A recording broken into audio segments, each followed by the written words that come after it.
Welcome dear rockers.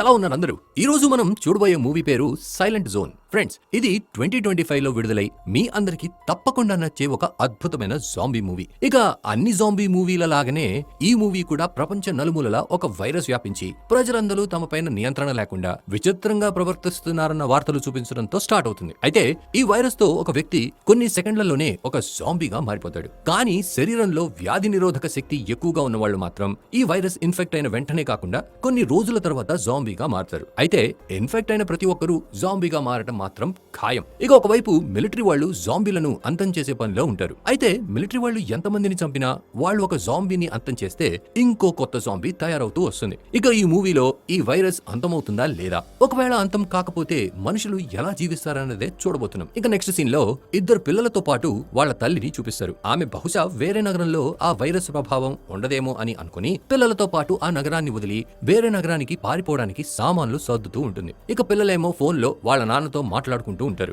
అయితే వాళ్ళ నాన్న ఒక పైలట్ కావడంతో గవర్నమెంట్ అతన్ని జాంబీస్ ని చంపే మిషన్ కి పంపించి ఉంటుంది. ఇక అతను పిల్లలతో మాట్లాడుతూ, మీరేం భయపడవద్దు, నేను త్వరలోనే తిరిగి వస్తాను. అప్పటి వరకు మీ అమ్మను బాధ పెట్టకుండా ఆమె చెప్పింది విని అందరూ కలిసి మంచిగా ఉండండి అని అంటాడు. ఇక పిల్లలు కూడా వాళ్ళ నాన్న చెప్పిన దానికి సరే నాన్న అని చెప్పి కాల్ కట్ చేస్తారు. అయితే కాల్ కట్ చేసిన వెంటనే వాళ్ళ అమ్మకి ఎవరో ఇంట్లోకి దూరినట్లు అనిపిస్తుంది. దాంతో తను వెంటనే పిల్లలను తీసుకుని వెనుక వైపు నుంచి కార్ దగ్గరికి వెళ్లాలని ప్రయత్నిస్తుంది. ఎందుకంటే ఫ్రెండ్స్, వాళ్ళ ఇంట్లో నిజంగానే ఒక జాంబీ వచ్చి ఉంటుంది. ఇక దురదృష్టవశాత్తు ఆ జాంబీ కారులోకి ఎక్కే ముందే ఆమెను పట్టుకుని చంపేస్తాడు. అంతేకాకుండా ఆ ఇద్దరు పిల్లల్లో ఒక అబ్బాయిని కూడా చంపేస్తాడు. కానీ యాబీ అనే ఆ అమ్మాయి మాత్రం భయంతో కారు కింద దాక్కుంటుంది. ఆమె తన తల్లిని మరియు తమ్ముడిని జాంబీ చేతుల్లో చనిపోవడం చూసి చాలా భయపడుతుంది. ఇంకోవైపు ఆ జాంబీ వాళ్ళను అక్కడే వదిలేసి మరో బయటికి బయలుదేరతాడు. ఆ తర్వాత యాబీ కొంచెం ధైర్యం చేసి కారు కింద నుంచి బయటికి రావడానికి ప్రయత్నిస్తుంది. అంతలోనే జాంబీగా మారిన వాళ్ళ అమ్మ యాబీపై దాడి చేస్తుంది. అప్పుడే ఒక సైనికుడు వచ్చి యాబీని కాపాడతాడు. అతని పేరే మ్యాక్స్.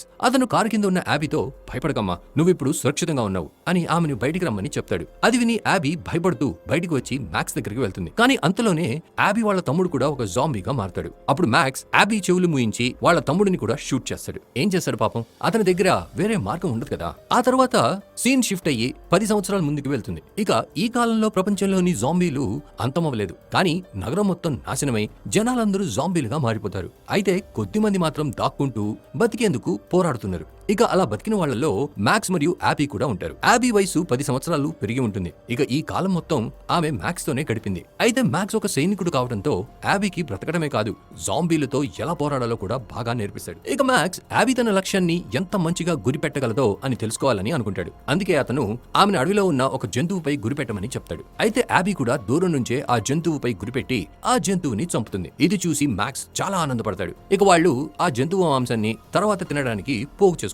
అంతలోనే చీకటి పడుతుంది. దాంతో వాళ్ళు ఆ రాత్రి అడవిలోనే గడపాలని నిర్ణయిస్తారు. అయితే మ్యాక్స్ వాళ్ళు ఎక్కడ ఉన్నారు, ఎటు వెళ్తున్నారు అని తెలుసుకోవడానికి తన దగ్గర ఎప్పుడూ ఒక మ్యాప్ ఉంచుకుంటాడు. ఇక మ్యాక్స్ దాన్ని చూసి నది దారిన వెళ్తే మనుషులు ఉండే చోటికి చేరవచ్చని అనుకుంటాడు. ఎందుకంటే అతను గత కొన్ని సంవత్సరాలుగా యాబీ తప్ప వేరే ఏ మనిషిని చూడలేదు. ఆ తర్వాత మ్యాక్స్ జాంబీల దగ్గరికి వస్తే తెలుసుకోవడానికి వైర్ల సహాయంతో ఒక జాలాన్ని తయారు చేస్తాడు. ఇక ఆ జాలం మ్యాక్స్ కి బాగా ఉపయోగపడుతుంది. అతను పడుకున్న వెంటనే అక్కడికి ఎవరో వచ్చారన్న శబ్దం అతనికి వినిపిస్తుంది. దాంతో మ్యాక్స్ వెంటనే ఒక టార్చ్ తీసుకుని బయటికి వస్తాడు. అప్పుడే ఒక జాంబీ అతనిపై దాడి చేస్తుంది. అయితే మ్యాక్స్ ఆ దాడికి సిద్ధంగా ఉండటంతో ఆ జాంబీని అక్కడే కాల్చి చంపేస్తాడు. ఇక మ్యాక్స్ యాబీతో, ప్రస్తుతానికి ఒక జాంబీ మాత్రమే వచ్చింది, మనం ఎక్కువసేపు ఇక్కడే ఉంటే 50 మంది ఒకేసారి వస్తారు, అందుకే మనం వెంటనే ఇక్కడ నుండి వెళ్లిపోవడం మంచిది అని అంటాడు. దాంతో వాళ్ళిద్దరూ తమ గుర్రంపై ఎక్కి బయలుదేరతారు. ఇక అలా ముందుకు వెళ్తున్న వాళ్ళు తర్వాత రోజు పొద్దున్నే ఎదురుగా ఒక బండి రావడం చూస్తారు. అయితే ఆ బండిలో మామూలు మనుషులు ఉంటారు. ఇక ఆ ప్రదేశంలో మనుషులను చూసి మ్యాక్స్ ఇలాంటి ప్రదేశంలో మనుషులు ఏం చేస్తున్నారు అని ఆశ్చర్యపోతాడు. అయితే యాబీ మాత్రం వాళ్ళు మనపై దాడి చేస్తారేమో అనే అనుమానంతో తుపాకీతో వాళ్లపై గురిపెట్టి ఉంచుతుంది. అంతలో ఆ బండి దగ్గరికి ఒక జాంబీ వస్తాడు. ఇక మ్యాక్స్ ఎంత వ్యతిరేకించినా యాబీ ఆ జాంబీని చంపాలనే ఉద్దేశంతో తన దగ్గర ఉన్న తుపాకీతో కాలుస్తుంది. కానీ అప్పుడే యాబీ గురి తప్పి ఆ బుల్లెట్ అక్కడే ఉన్న ఒక మనిషికి తగులుతుంది. దాంతో అతను అక్కడే చనిపోతాడు. ఇది చూసిన మ్యాక్స్, నేను వద్దని చెప్పినా నువ్వు వినకుండా కాల్చేసావు, ఇప్పుడు ఏం జరిగిందో చూడు అని యాబీపై బాగా అరుస్తాడు. ఆ తర్వాత మ్యాక్స్ ఆ జాంబీని చంపి బండిలో ఉన్న అవసరమైన సామాన్లను తీసుకుని బయలుదేరతాడు. బయలుదేరతాడు. ఇంతలోనే అక్కడికి మరిన్ని బండ్లు వస్తాయి. ఆ బండ్లలో ఉన్న వాళ్ళందరూ యాబీ మరియు మ్యాక్స్ ని చుట్టుముడతారు. వాళ్ళు మ్యాక్స్ తో నువ్వు అతన్ని ఎందుకు చంపావు, నువ్వు అలా చేసి ఉండకూడదు, ఇప్పుడు మేము నిన్ను కూడా వదిలిపెట్టం అని అంటారు. అంతలో ఒక బండిలో నుండి మెగన్ అనే మహిళ బయటికి వచ్చి మ్యాక్స్ తో చూడు, మేము చెడ్డవాళ్ళం కాదు, మేము నీకు హాని చేయాలని అనుకోవడం లేదు, అందుకే కొంచెం ప్రశాంతంగా ఉండండి అని అంటుంది. అప్పుడే అక్కడ కొన్ని వేల మంది జాంబీలు వచ్చేస్తారు. ఎందుకంటే ఒక జాంబీ చనిపోయినప్పుడు చుట్టూ ఉన్న జాంబీలకి ఆ విషయం వెంటనే తెలిసిపోతుంది. దాంతో వాళ్ళు ఒక సైన్యంలా గుంపులుగా వచ్చేస్తారు. అది చూసిన మ్యాక్స్ మరియు అక్కడ ఉన్న వాళ్ళందరూ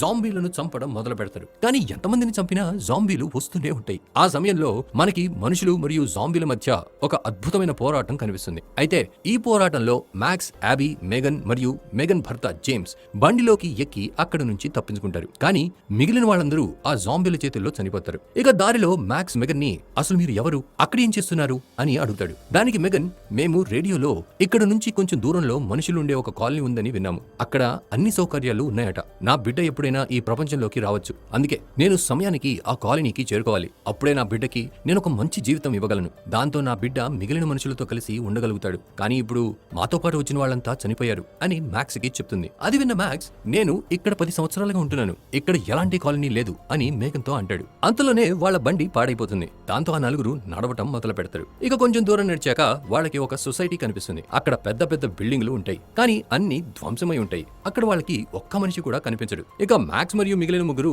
ఆ రోజు రాత్రి ఆ బిల్డింగ్ లోనే గడపాలని నిర్ణయిస్తారు. ఇక రాత్రి వేళ మ్యాక్స్, మనం నది దారినే ముందుకు వెళ్దాం, అక్కడ మనకి మనుషులు కనిపించే అవకాశం ఉంది అని జేమ్స్ మరియు మేఘన్ తో అంటాడు. దానికి మెగన్, నాకు నమ్మకం ఉంది, అక్కడ ఏదో ఒక కాలనీ ఉండే ఉంటుంది, నా అభిప్రాయంలో నువ్వు కూడా మాతో వస్తే బాగుంటుంది, మీరు అక్కడ సురక్షితంగా ఉండగలరు అని మ్యాక్స్ తో అంటుంది. అది విన్న మ్యాక్స్ కి బాగా కోపం వస్తుంది. ఇక అతను కోపంలో, మీరు వెళ్లాలనుకుంటే ఒంటరిగా వెళ్ళండి, నేను మీతో రాను అని గట్టిగా చెప్పి అక్కడి నుంచి వెళ్ళిపోతాడు. అప్పుడు యాబీ మ్యాక్స్ దగ్గరికి వెళ్లి, వాళ్ళు చెప్పింది నిజమై ఉండొచ్చు, మనం కూడా వాళ్ళతో వెళ్ళడం మంచిదేమో అని అంటుంది. దానికి మ్యాక్స్ కోపంగా, నువ్వు తుపాకీ కాల్చినప్పుడే మనం ఈ పరిస్థితుల్లో ఇరుక్కుపోయాం, ఇప్పుడు వీళ్ళతో వెళ్తే మనము చనిపోతాం అని యాబీపై గట్టిగా అరుస్తాడు. కానీ చివరికి యాబీ సంతోషం కోసం మ్యాక్స్ వాళ్ళతో కలిసి వెళ్లేందుకు ఒప్పుకుంటాడు. ఎందుకంటే ఎన్ని సంవత్సరాలుగా యాబీతో కలిసి ఉండడంతో అతను ఆమెను తన సొంత కూతురిలా భావిస్తున్నాడు. తర్వాత రోజు పొద్దున్నే వాళ్ళు కాలనీకి బయలుదేరేందుకు సిద్ధమవుతారు. అంతలోనే ఆ బిల్డింగ్ లోకి ఒక జాంబీ వచ్చి యాబీపై దాడి చేస్తుంది. అయితే యాబీ ధైర్యం ఉన్న అమ్మాయి కావడంతో ఆ జాంబీని బిల్డింగ్ మీద నుంచి కింద పడేస్తుంది. ఆ తర్వాత వాళ్ళు వెంటనే ఆ బిల్డింగ్ వదిలి అక్కడి నుంచి బయలుదేరతారు. ఎందుకంటే ఫ్రెండ్స్,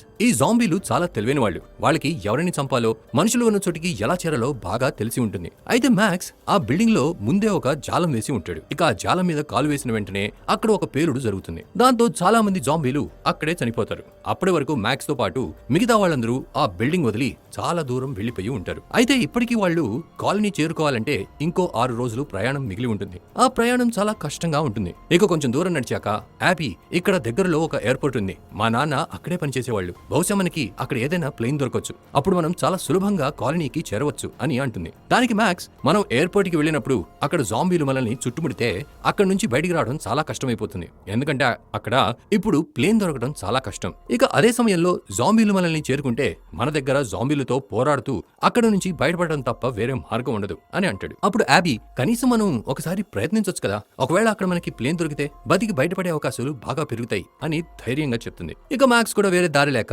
యాబీ చెప్పిన దానికి ఒప్పుకుంటాడు. ఆ తర్వాత అందరూ కలిసి ఎయిర్పోర్ట్ కి వెళ్తారు. కానీ అక్కడ వాళ్ళకి ఒక్క ప్లేన్ కూడా కనిపించదు. అప్పుడు మ్యాక్స్, నేను ముందే చెప్పాను, ఊరికే కష్టపడి ఇక్కడి వరకు వచ్చాం అని అంటాడు. అంతలోనే ఒక హ్యాంగర్ లో వాళ్ళకి ఒక ప్లేన్ కనిపిస్తుంది. అది చూసి వాళ్ళ సంతోషానికి హద్దులుండవు. కానీ అది ఒక పాడైపోయిన ప్లేన్. ఇక జేమ్స్ ఒక మెకానిక్ కావడంతో ఆ ప్లేన్ ను రిపేర్ చేయడానికి ప్రయత్నిస్తాడు. అయితే జేమ్స్ ప్లేన్ ను రిపేర్ చేసే పనిలో ఉండగా మేఘన్ అతని పక్కనే కూర్చుంటుంది. మ్యాక్స్ మరియు యాబీ మాత్రం అక్కడ వాళ్ళకి ఏదైనా పనికొచ్చే వస్తువు దొరుకుతుందేమో అని వెతుకుతూ ఉంటారు. అంతలో మ్యాక్స్ తన బైనాకులర్ తో చాలా మంది జాంబీలు వాళ్ళ వైపు రావడం చూస్తాడు. వాళ్ళు ఎయిర్పోర్ట్ కి చేరుకోవడానికి ఇంకా 3 నిమిషాల సమయం ఉంటుంది. ఇక మ్యాక్స్ పరిగెత్తుకుంటూ జేమ్స్ దగ్గరికి వెళ్లి, త్వరగా చెయ్యి, మన వైపు చాలా మంది జాంబీలు దూసుకొస్తున్నారు, ఇక ఇక్కడ నుండి బయటికి వెళ్లే దారి, జాంబీలు వచ్చే దారి ఒకటే అని అంటాడు. ఇక అది విని జేమ్స్ ఆ ప్లేన్ ను కొంచెం త్వరగా రిపేర్ చేయడం మొదలు పెడతాడు. అంతలోనే జాంబీలు ప్లేన్ ను చుట్టుముట్టేస్తాయి. కానీ అదృష్టవశాత్తు ప్లేన్ స్టార్ట్ అయిపోతుంది. దాంతో అందరూ అందులోకి ఎక్కి ఎగిరిపోతారు. ఇక కొంచెం దూరం వెళ్ళాక ఆ ప్లేన్ పాడైపోయి ఒక చెట్టును ఢీకొంటుంది. కానీ ఎవరికీ పెద్దగా గాయాలు తగలవు. అయితే ఆ ప్లేన్ ప్రయాణం వల్ల వాళ్ళు చేయాల్సిన ప్రయాణంలో 4 రోజులు తగ్గిపోతాయి. ఇప్పుడు వాళ్ళు 2 రోజులు ప్రయాణిస్తే కాలనీకి చేరుకోవచ్చు అని అనుకుంటూ మళ్లీ నడవటం మొదలు పెడతారు. ఆ రాత్రి మెగన్ మ్యాక్స్ దగ్గరికి వచ్చి, మాకింత సహాయం చేసినందుకు చాలా థ్యాంక్స్, నువ్వు లేకపోయి ఉంటే మేమంతా ఇక్కడి దాకా వచ్చి ఉండేవాళ్ళం కాదు, భవిష్యత్తులో ఒకవేళ నేను చనిపోతే నా బిడ్డను నువ్వే పెంచు. యాబీని చూసుకున్నట్టే ప్రేమగా చూసుకో. చెప్పు, నువ్వు నా బిడ్డకి రక్షణగా ఉంటావా అని అడుగుతుంది. ఇక మ్యాక్స్ ఆమె మాటలు విని, సరే నేను ప్రామిస్ చేస్తున్నాను, నీ బిడ్డను నా బిడ్డలా చూసుకుంటాను అని సమాధానం ఇస్తాడు. వాళ్ళు అలా మాట్లాడుతుండగా జేమ్స్ ఒక మూలకి వెళ్లి బాధతో ఏడుస్తూ ఉంటాడు. అతను బాగా వణుకుతూ ఉంటాడు. ఎందుకంటే ఒక జాంబీ అతన్ని కాలుపై కరిచి ఉంటుంది. అతను మేగన్ కోసం తన ఒక ప్రమాదంగా మారకూడదని అనుకుని తనని తానే షూట్ చేసుకుని చనిపోవాలని అనుకుంటాడు. కానీ అతను ఇంకా జాంబీగా మారకపోవడంతో అంత ధైర్యం చేయలేకపోతాడు. అయితే మనం మూవీ స్టార్టింగ్ లో చూసినట్టే ఎవరికైతే వ్యాధి నిరోధక శక్తి ఎక్కువగా ఉంటుందో వాళ్ళు జాంబీగా మారడానికి ఎక్కువ సమయం పట్టవచ్చు. అందుకే జేమ్స్ తిరిగి అందరి దగ్గరికి వచ్చేస్తాడు. ఇక తర్వాత రోజు వాళ్ళు మళ్లీ ప్రయాణం మొదలు పెడతారు. అప్పుడు మ్యాక్స్ కి జేమ్స్ జాంబీ వైరస్ తో ఇన్ఫెక్ట్ అయ్యాడని అర్థమవుతుంది. ఇక వెంటనే అతను జేమ్స్ ని పక్కకు తీసుకెళ్లి, నిన్ను నువ్వు అంతం చేసుకుంటావా లేక నన్ను చేయమంటావా అని అడుగుతాడు. అప్పుడు జేమ్స్, నువ్వు అంత కష్టపడాల్సిన అవసరం లేదు, నేను పరిస్థితిని ఆ స్థాయికి వెళ్ళనివ్వను, అవసరమైతే నేనే నా ప్రాణాలు తీసుకుంటాను అని మ్యాక్స్ తో అంటాడు. ఇక మ్యాక్స్, సరే నీ ఇష్టం, ఒకవేళ నువ్వు జాంబీగా మారితే నువ్వు అందరిలో కన్నా ఎక్కువ సమయం నీకు దగ్గరగా ఉండే మెగన్ ప్రాణాలే ముందు తీస్తావు. అందుకే ఈ నిర్ణయం నీ చేతుల్లోనే ఉంది. ఎందుకంటే నువ్వు జాంబీగా మారిన తర్వాత నీ పక్కన ఉన్నది మెగన్ అనే విషయం నీకు గుర్తుండదు. అందుకే అడుగుతున్నా, నువ్వు ఇప్పుడే చనిపోతావా లేక కొద్దిసేపటి తర్వాత అని జేమ్స్ ని అడుగుతాడు. అంతలో కాసేపు నడిచిన తర్వాత వాళ్ళకి ఒక ఇల్లు కనిపిస్తుంది. దాన్ని చూసి లోపల ఎవరో ఉన్నట్టు అనిపిస్తుంది. అప్పుడే లోపల నుంచి ఎవరో, మీ ఆయుధాలను కింద పడేయండి లేకపోతే కాల్చేస్తాను, త్వరగా నా దగ్గర సమయం లేదు అని అరుస్తారు. అది విని అందరూ తమ ఆయుధాలను ఒక బాక్స్ లో వేసేస్తారు. ఆ తర్వాత ఇంట్లో నుంచి డేవిడ్ అనే వ్యక్తి తుపాకీతో బయటకు వస్తాడు. అతనే ప్రస్తుతానికి ఆ ఇంట్లో ఉంటున్నాడు. ఇక అతను అందరి ఆయుధాలను బాక్స్ లో వేయించి అందరినీ లోపలికి తీసుకువెళ్తాడు. తర్వాత అతను, క్షమించండి, నేను బయట ఎవరో దొంగలు వచ్చారేమో అని అనుకున్నాను, అందుకే నేను అలా ప్రవర్తించాను. అసలైతే నేను ఒక సైంటిస్ట్ ని, ఈ ఇంట్లో ఒంటరిగానే ఉంటున్నాను. నేను కావాలనుకుంటే ఇక్కడి నుంచి ఎప్పుడో వెళ్ళిపోయేవాడిని, కానీ ఇలాంటి ప్రదేశాల్లో రీసెర్చ్ చేయడం నాకు కొంచెం సులభంగా ఉంటుంది. చెప్పాలంటే ఈ జాంబీ వైరస్ చాలా ప్రమాదకరమైన వైరస్. ఇది మనుషులను మట్టుబెట్టి జాంబీలుగా మార్చేస్తుంది. కానీ ఈ వైరస్ గురించి ఒక మంచి విషయం ఏంటంటే కేవలం బలహీనులు మాత్రమే ఈ వైరస్ తో చనిపోతారు, కానీ బలమైన వాళ్ళు బతికే ఉంటారు అని అంటాడు. ఇక అతని మాటలు విని అందరికీ అతనిపై కొంచెం అనుమానం వస్తుంది. అతని మాటల ప్రకారం ఈ వైరస్ ని గాలిలో వదిలింది అతనేనేమో అని అనుమానం కలుగుతుంది. ఆ తర్వాత వాళ్ళు ఇంకేమైనా ఆలోచించే ముందే అందరూ అక్కడికక్కడే స్పృహ తప్పి పడిపోతారు. ఎందుకంటే డేవిడ్ వాళ్ళకి ఇచ్చిన జ్యూస్ లో మందు కలిపాడు. కానీ జేమ్స్ మాత్రం స్పృహ తప్పడు, ఎందుకంటే అతను ఆ జ్యూస్ తాగలేదు. అయితే అతనిపై కూడా వైరస్ దాని ప్రభావం చూపించడం మొదలు పెడుతుంది. ఇక జేమ్స్ డేవిడ్ పై దాడి చేయబోతున్న సమయంలో డేవిడ్ ఒక డివైస్ తీస్తాడు. దానిలో నుంచి కొన్ని ఫ్రీక్వెన్సీలు వెలువడి జేమ్స్ ని అక్కడే ఆపేస్తాయి. ఇక డేవిడ్, నేను ఈ డివైస్ ని ఎన్నో ఏళ్ల పాటు కష్టపడి కనిపెట్టాను, దీని సహాయంతోనే నేను ఎక్కడికైనా వెళ్ళగలను, ఇది ఉండగా జాంబీలు నా దగ్గరికి కూడా రారు అని అంటాడు. ఆ తర్వాత డేవిడ్ అందరినీ బంధించేస్తాడు. ఇక డేవిడ్ వాళ్ళ దగ్గరికి వెళ్లి, మీరు నా భార్యను కలుస్తారా, ఆమె మిమ్మల్ని కలవాలనుకుంటోంది అని అంటాడు. ఆ తర్వాత అతను జాంబీగా మారిన తన భార్యను తీసుకొస్తాడు. అయితే డేవిడ్ ఆమె ఆకలి తీర్చేందుకు మనుషులను పట్టుకుని ఆమె దగ్గరికి తీసుకొచ్చే పని చేస్తాడు. అయితే ఈసారి అతనికి 1-2 కాదు 4 బకరాలు దొరికారు. దాంతో డేవిడ్ భార్య ఒక పెద్ద విందు చేసుకోవచ్చు. ఇక డేవిడ్ తన భార్యను బోన్ లో నుంచి బయటికి తీస్తాడు. అంతలోనే జేమ్స్ జాంబీగా మారిన డేవిడ్ భార్యపై దాడి చేసి తనను తాను విడిపించుకుంటాడు. ఆ తర్వాత జేమ్స్ అందరి కట్లు విప్పేస్తాడు. దాంతో అందరూ అక్కడి నుంచి తప్పించుకునేందుకు పరిగెడతారు. అదే సమయంలో మ్యాక్స్ డేవిడ్ కార్ తాళాలు తీసుకుని అందరినీ ఆ కారులో ఎక్కించుకుని పారిపోతాడు. ఇక అదంతా చూసిన డేవిడ్ కి బాగా కోపం వచ్చి తన మనసులో, పార్టీ పోతే పోయింది కానీ నేను మాత్రం వీళ్ళని వదలను అని అనుకుంటాడు. ఇక మ్యాక్స్ కారు ముందుకి తీసుకెళ్తుండగా అడవిలో ఉన్న జాంబీలంతా బయటకు వచ్చి వాళ్లపై దాడి చేస్తాయి. అతను కారు బాగా వేగంగా డ్రైవ్ చేస్తూ కాలనీ వైపుకి తీసుకెళ్తూ ఉంటాడు. కానీ మధ్యలో ఒక చెట్టు విరిగి దారికి అడ్డంగా పడిపోతుంది. దాంతో వాళ్ళు అక్కడే ఆగిపోతారు. చివరికి అందరూ జాంబీల మధ్య ఇరుక్కుపోతారు. ఇది చూసి ఇక వీళ్ళు బతకరు అని అనిపిస్తుంది. అప్పుడు జేమ్స్, నేనెలాగూ ఇన్ఫెక్ట్ అయి ఉన్నాను, నేను ఇక్కడే ఉండి వాళ్ళని ఆపుతాను, ఈలోపు మీ అందరూ ఇక్కడి నుంచి తప్పించుకోండి అని అంటాడు. ఇక మేగన్ మాత్రం అతన్ని వదిలి వెళ్లదలుచుకోదు. అప్పుడు జేమ్స్, నువ్వు మన బిడ్డ కోసం బతికే ఉండాలి మేగన్, మన బిడ్డని జాగ్రత్తగా చూసుకో అని చెప్పి జాంబీల మధ్య దూకుతాడు. ఇక జేమ్స్ వాళ్ళతో పోరాడుతుండగా ఈలోపు అందరూ కాలనీ వైపుకి పరిగెడతారు. కాసేపు పోరాడిన తర్వాత ఒక జాంబీ వచ్చి జేమ్స్ మెడను దారుణంగా తిప్పేస్తాడు. దాంతో జేమ్స్ చనిపోతాడు. కానీ అతని త్యాగం వృధా కాదు. మ్యాక్స్, యాబీ మరియు మేగన్ కాలనీ దగ్గరికి చేరుకుంటారు. ఆ కాలనీలు నది మధ్యలో పెద్ద పెద్ద పడవలను కలిపి తయారు చేస్తారు. ఇక కాలనీలో ఉన్న వాళ్ళు మ్యాక్స్ తో పాటు ఉన్న వాళ్ళని ఒక బోటు సహాయంతో తమ వైపుకి వస్తున్నట్లు చూసి వాళ్ళ వెనకాల వచ్చే జాంబీలపై తుపాకులతో దాడి చేస్తారు. చివరికి మ్యాక్స్, యాబీ మరియు మేగన్ సురక్షితంగా కాలనీకి చేరుకుంటారు.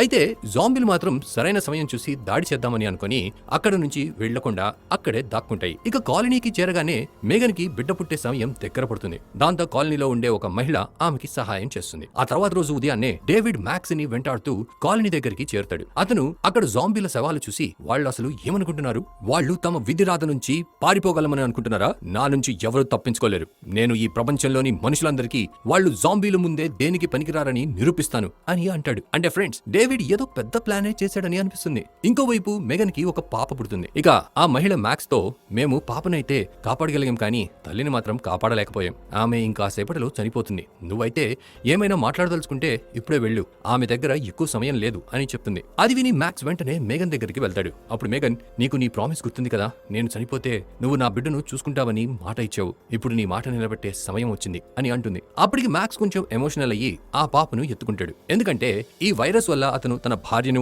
మరియు ఇంకా ఈ ప్రపంచంలో అడుగుపెట్టని తన బిడ్డను కోల్పోయాడు. ఇంకోవైపు డేవిడ్ తన డివైస్ తో ఎన్నో జాంబీలను ఆకర్షించి వాటిని బాల్కనీ దగ్గరికి తీసుకొచ్చి కాలనీ లోపలికి పంపుతాడు. ఇక ఆ జాంబీలు కాలనీ లోపలికి వచ్చి అందరినీ ఇన్ఫెక్ట్ చేయడం మొదలు పెడతాయి. వాళ్ళని చూసి అందరూ అటు ఇటు పరిగెడుతూ ఉంటారు. ఇక జాంబీలన్నీ మనుషులను కరవటం మొదలు పెడతాయి. అయితే కాలనీ వాళ్ళకి ఎప్పుడో ఒక రోజు ఇలాంటి సంఘటన జరగవచ్చని ముందే అంచనా వేయడంతో వాళ్ళు భూమి లోపలికి వెళ్లేలా ఒక సొరంగం తవ్విపెట్టి ఉంటారు. ఆ సొరంగం నది ఒడ్డున తెరుచుకుంటుంది. అందుకే అందరూ ఆ సొరంగంలోకి పరిగెత్తుతారు. ఇక మ్యాక్స్ ఒకవైపు జాంబీలతో పోరాడుతూ ఉంటే ఒక జాంబీ వెనక వైపు నుంచి అతనిపై దాడి చేసి అతన్ని కింద పడేస్తాడు. అదే సమయంలో డేవిడ్ కొన్ని జాంబీలను ఆకర్షించి మ్యాక్స్ వైపుకి పంపిస్తాడు. అయితే మ్యాక్స్ ఎలాగోలా అక్కడ నుంచి బయటపడి అన్నిటికంటే ముందు డేవిడ్ చేతిలో ఉన్న డివైస్ ను ధ్వంసం చేస్తాడు. దాంతో జాంబీలు అంతా డేవిడ్ వైపుగా వచ్చి అతన్ని చీల్చి తినేస్తాయి. ఇంకోవైపు యాబీ జాంబీల నుంచి తప్పించుకుంటూ పారిపోతుంటే ఓ జాంబీ వచ్చి ఆమె కాలు పట్టుకుంటాడు. అప్పుడే యాబీ ఆ జాంబీ యొక్క చేతిలో ఉన్న బ్రేస్లెట్ పై యాబీ అని రాసి ఉండడం గమనిస్తుంది. దాంతో యాబీకి తన చిన్నప్పుడు వాళ్ళ నాన్నకి అలాంటి బ్రేస్లెట్ ఒకటి ఇచ్చిందనే విషయం గుర్తుకొస్తుంది. అంటే